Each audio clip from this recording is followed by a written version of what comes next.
It's Monday, April 6th, and this is now on HNN. She says, "Mommy, I can barely breathe."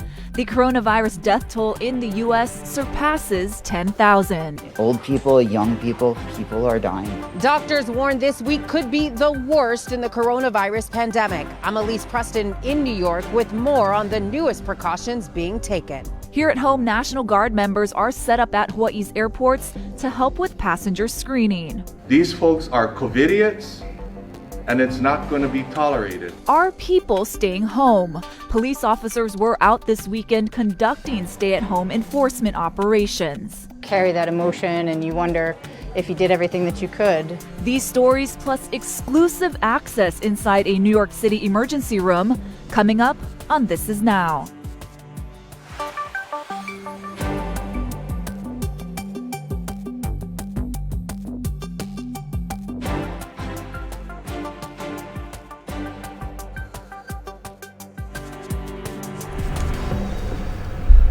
Good morning, everyone. Happy Monday to you. This is Jonathan alongside Ashley here. We want to get started today on This Is Now with the latest numbers from the Department of Health. Health officials are reporting 16 new coronavirus cases today, bringing the statewide total to 387. Of the new cases, we're told 11 of them are on Oahu. Maui, Kauai, and Hawaii Island each have one new case, and 2 are still under investigation. Officials say 98 people have been released from isolation so far. Meanwhile, Maui County is reporting its first coronavirus-related death. Mayor Mike Victorino says the patient was an older adult male with underlying health conditions. Victorino offered his condolences to the patient's family. The death toll from the virus in Hawaii now stands at 5. All of the previous fatalities have been on Oahu. And the Hawaii National Guard showed up at Honolulu's airport early this morning. They're conducting medical screenings of all passengers in Honolulu and Hilo. The National Guard says members will be stationed at arrival gates and TSA checkpoints, and officials tell us they will not be armed. The state says screenings at Kahului, Lihue, and Kona airports will likely start soon. All right, even more developments to get to. The doctors leading the nation's coronavirus response say this week could be the worst week yet. That's after we're seeing these numbers of 350,000 confirmed cases in the U.S. alone and 10,000 deaths now being reported. I want to take us over to Elise Preston. She's in New York, the epicenter of all this. She filed this report. The U.S. Navy ship Comfort could become a temporary hospital for coronavirus patients if New York Governor Andrew Cuomo has his way. The ship is currently in New York Harbor. The governor is asking President Trump to change its designation. We don't need the Comfort for non-COVID cases. We need it for COVID. The governor announced schools and businesses in New York State will remain closed until April 29th. Inside this Brooklyn hospital, 80% of the patients here are being treated for COVID-19, some requiring intubation the second they arrive. Doctors say this man in his early 50s had no underlying conditions and is requiring 100% of oxygen to keep his lungs inflated. Old people, young people, people are dying from this. It is lethal. The hospital staff is not immune and in some cases not fully protected. We saw nurses wearing trash bags to protect their scrubs, use sanitizing wipes to clean themselves as they work, and a doctor wearing ski goggles. New York's governor says the state may be close to reaching its apex or may have already reached a plateau, but it is just the beginning for other states. Louisiana is expected to open a 1,000-bed makeshift hospital inside the New Orleans Convention Center, a day after the state experienced its largest single-day uptick in deaths. And in Largo, Maryland, the community is mourning 27-year-old Leilani Jordan, a grocery store employee. Her mother took these photos of her daughter's hospital room before she passed away. When they got her, she had 104 fever.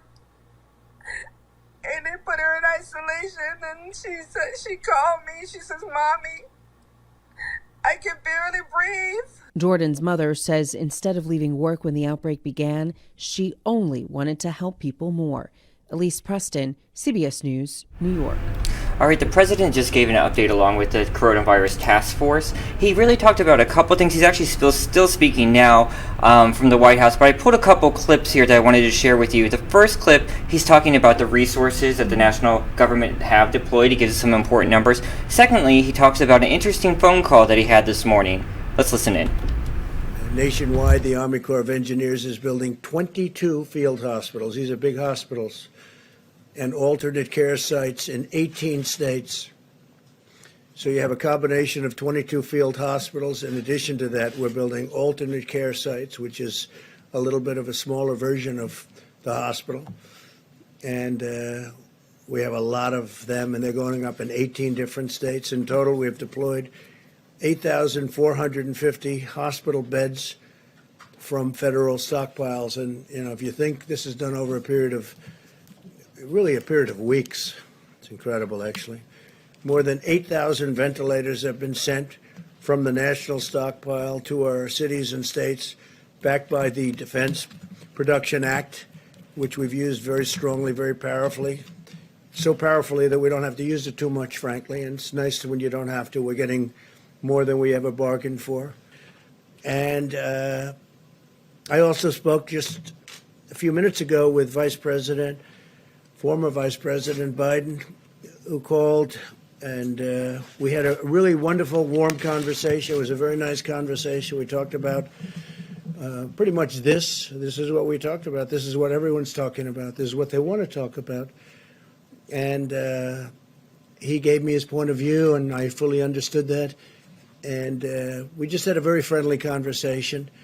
Lasted probably 15 minutes. And it was really good. It was really good.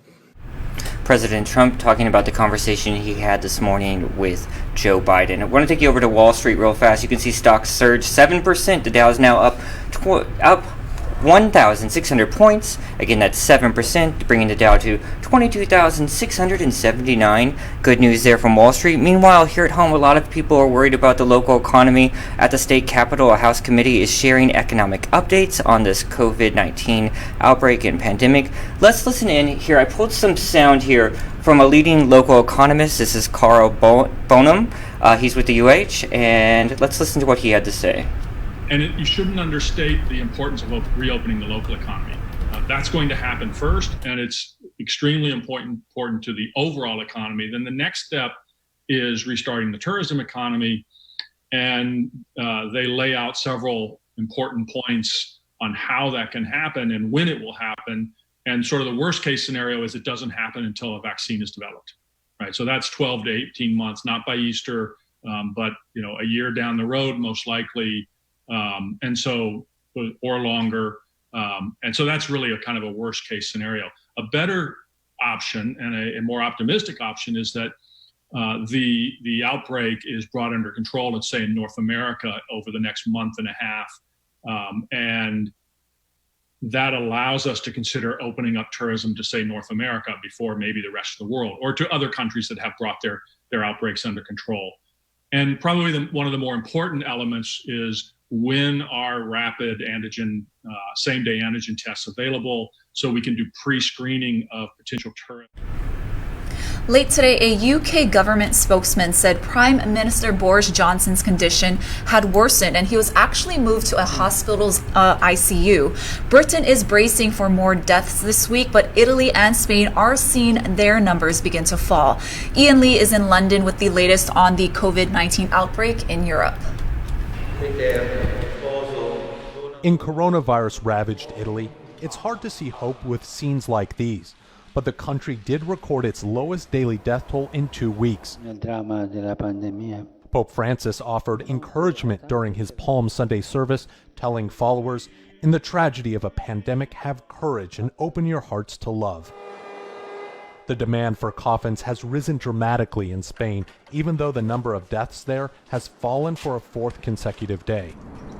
The death toll is climbing quickly in the UK, even amid a lockdown. The country recorded its 3 deadliest days so far. British Prime Minister Boris Johnson was hospitalized as a precaution after struggling with the virus for more than a week. President Trump wished him well. I want to express our nation's well wishes to Prime Minister Boris Johnson as he wages his own personal fight with the virus. I'm speaking to you. And in a rare TV appearance to the nation, Queen Elizabeth urged resolve while evoking Britain's wartime spirit. We should take comfort that while we may have more still to endure, better days will return. We will be with our friends again. We will be with our families again. We will meet again. The question everyone wants to know is when. Ian Lee, CBS News, London. New developments this morning out of Japan. Prime Minister Shinzo Abe says he will declare a state of emergency for Tokyo and 6 other areas amid the pandemic. There will not be any hard lockdowns. Abe says the government will launch a $1 trillion stimulus package to help the economic impacts in the country. It will include a nearly $2,800 cash payment to each eligible household. Meanwhile, there may be hope for a couple from Hawaii stranded in Japan. They're saying we'll just buy the next, set of tickets out, but when you've spent all your money on canceled flights, I can't afford a $2,000 or $4,000 airline ticket to go home.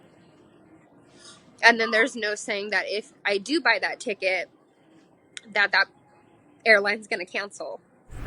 Mo'iliili resident Christina Gonzalez and her boyfriend have been sleeping at the Kansai airport for the past 2 nights. Gonzalez was on a business trip and added more vacation time at the end, but due to the pandemic, they paid for an earlier return flight on AirAsia that was supposed to depart this past Friday.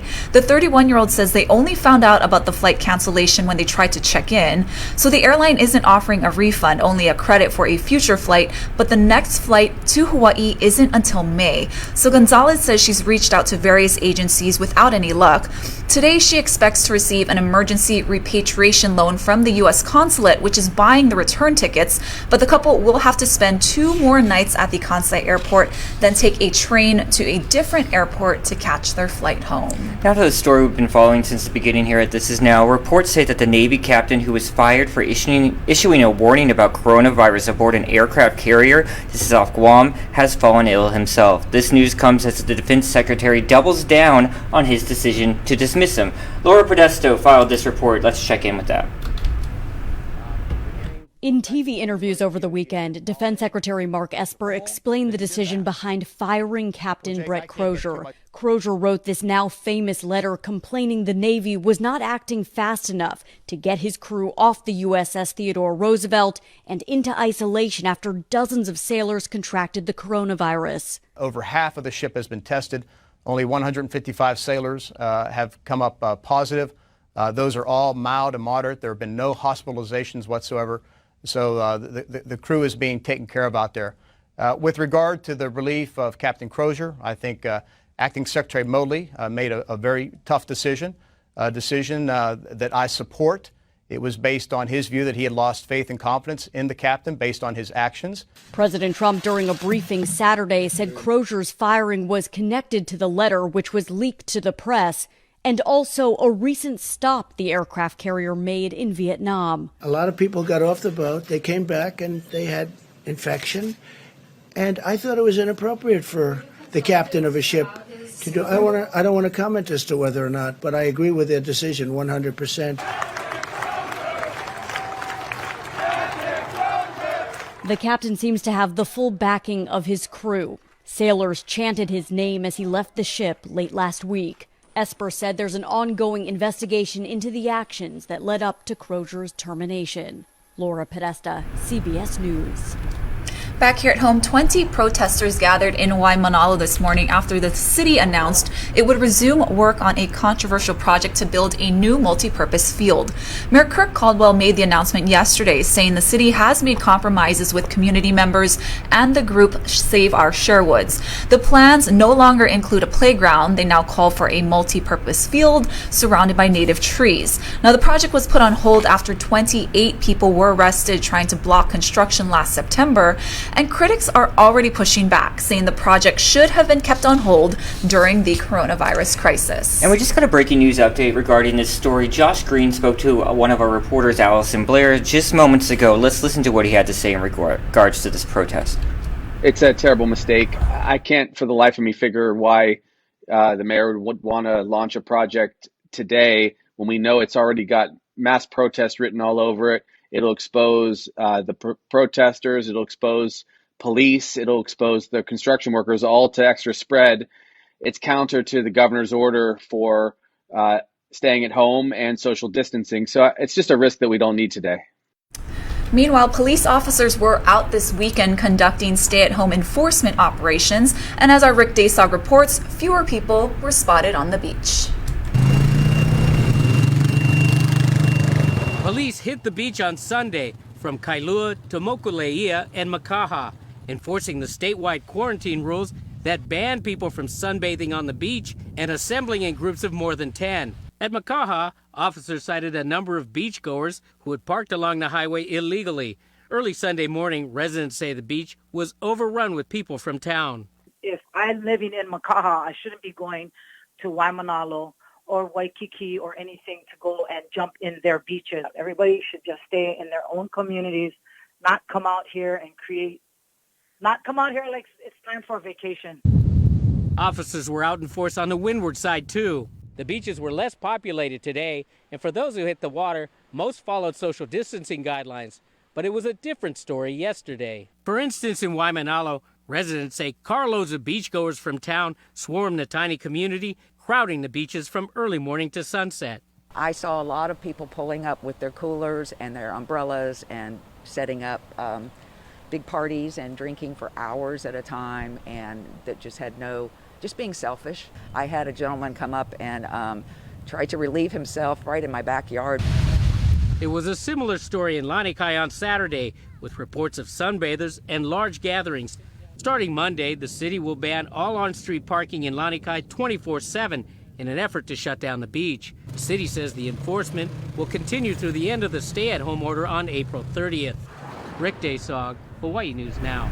The State Labor Department's new phone bank is scheduled to open today. The call center at the Hawaii Technology Development Corporation in Kaka'ako will help answer questions from some of the 170,000 people who filed jobless claims in the past month.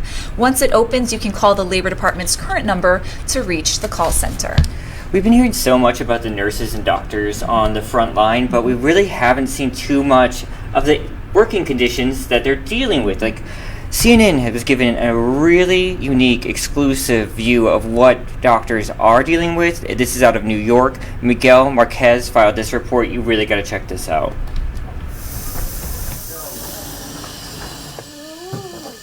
The front line in the fight against coronavirus. The Brooklyn emergency room of SUNY Downstate Health Sciences University.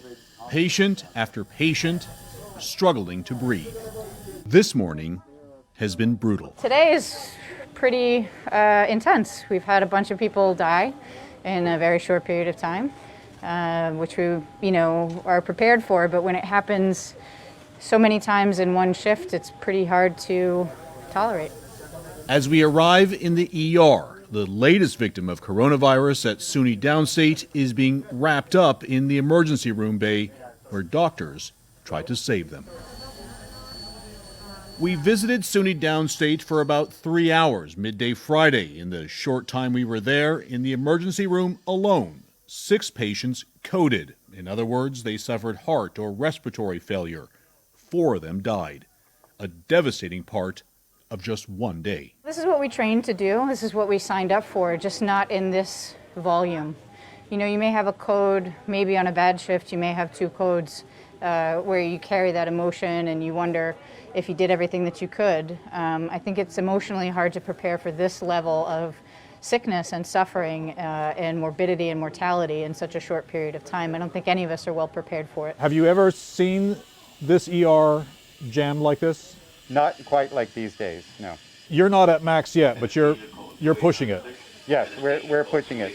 So at times, the emergency room here, there is no room to move, but we have a system of where we decompress them out. Behind here in the hallways are other rooms. There's the fast track. Not many people have been bringing in their children, so we've taken over part of pediatrics. There's also clinics back here that we can turn into beds, and they wait there once they're stabilized from here and then go upstairs. The corridors in the ER here lined with those suffering from coronavirus. Patients unresponsive, struggling to breathe.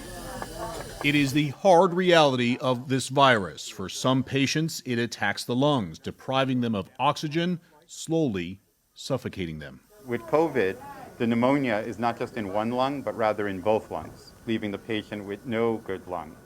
and it's also widespread throughout both lungs with a massive inflammatory reaction that's damaging the lungs. Keeping the most critically ill patients suffering from coronavirus breathing, it is as simple as it gets in medicine, but still a mystery as coronavirus resists treatments, confounds doctors, and kills patients. Here, in terms of the airway, we have to manage their airway once they become so altered from the lack of oxygen that they're unable to keep it open themselves. And what is the mortality rate? Once they go on a vent, what happens to mortality? It increases exponentially. More patients die, in other words. They do. The numbers are not exactly the same from country to country, and there are various factors for that, but we all agree that it skyrockets. This is showing that there's some fluid in the lungs. Dr. Lorenzo Palladino is an ER doctor who has done groundbreaking work on putting more than one person on a single ventilator. It's research he hopes that will never have to be used here. What keeps us up at night is precisely what motivates us to do that kind of research here at SUNY Downstate, is that we want an alternative to give to these patients. Not just the ventilators, but also for CPAP in isolation, oxygenation, high flow. We try all sorts of maneuvers in order to keep them breathing and keeping them from suffocating or having a cardiac arrest. Code 99, code 99. And it's not just in the emergency room where patients struggle to breathe and code. Code 99. While interviewing doctors in other parts of the hospital, Code 99. nearly constant overhead announcements Code 99, code 99. that another patient has coded. Room 815. Those announcements for patients already admitted, not those in the ER. Can I just stop you for a second? This Nursing station 62. This is the fifth or sixth code 99. Code 99 is typically a rare event. We're having, I would say, 10 code 99s every 12 hours at least. Well, we've been here for about 30, 40 minutes, and that's the fifth or sixth one. And a lot of that, what that represents is calling for a team to put an individual, a patient on a breathing machine. What is most jarring about seeing the inside of an ER and hospital making the transition to being one of 3 in New York State that will only treat patients suffering from coronavirus? Outside, it is quiet and feels like an early spring day. It's slow moving and it's damn boring for a lot of people, but this is a disaster. This is definitely a disaster. It's kind of difficult for people from the general public who don't work in the hospitals, because when you drive down Clarkson Avenue, you're driving down New York Avenue or Nostrand Avenue, which are pretty busy thoroughfares. It's almost crickets, but then here in the emergency department, it's a level of intensity that you only see in disaster zones that have been televised around the world. It is a similar situation at Brookdale Hospital, just a few miles away, an emergency room inundated with patients suffering from coronavirus. Every hallway, every space filled with those suffering from the disease. The magnitude of the disaster captured in 2 emergency rooms, rapidly filling to capacity. At SUNY Downstate, patient occupancy has gone up 50% in the last 2 weeks alone, and the crest of the wave, the worst part, hasn't even arrived. How quickly does a hospital get overwhelmed? Within hours, you could become overwhelmed. And I'll give you an example. We had to open up 2 additional units to create beds for patients. We had to take a space and create a 4th ICU to accommodate the patients that are coming through the door. So it can change very, very quickly. SUNY Downstate is ramping up, adding beds, staff, and capacity as fast as possible. Still, the worry, it won't be enough. I fear that we will not have enough of anything to provide for our patients. That's my biggest fear. We can mobilize staff will triple up, double up, but the support things that we need, like the respirators, the bed space, the bed capacity, those are my fears, that we are not going to be able to truly meet our patients' needs. The need already overwhelming. When we started our visit in the ER, 1 person had just died and was being moved out. By the time we came back around, another victim of coronavirus was moved already into the same bed, struggling to breathe.